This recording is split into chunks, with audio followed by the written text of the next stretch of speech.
Universe! This is your team Panis kasama kami Coach Cheng. Nakatapos ang aming dalawang run. Yes! Yes, ano naman, medyo madulas but ando doon na. I think nasa 70% na. Kabado.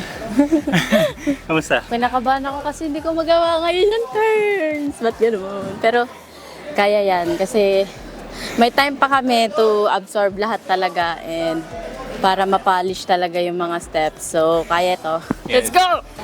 Siguro yung problem lang namin today, nung nag-first run kami, mas malakas kami ng first run. Siguro nung second run is mas naramdaman namin yung dulas. Pagod. Siguro, tsaka yung pagod. Siguro kasi yung floor is, ngayon lang namin siya nakapa.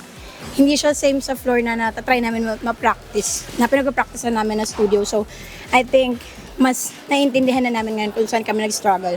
And maganda yon na alam namin agad kung saan kami nagkaroon ng conflict para mabilis namin siyang ma-fix.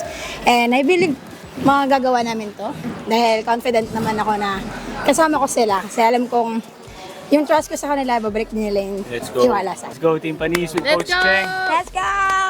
Stars on the floor.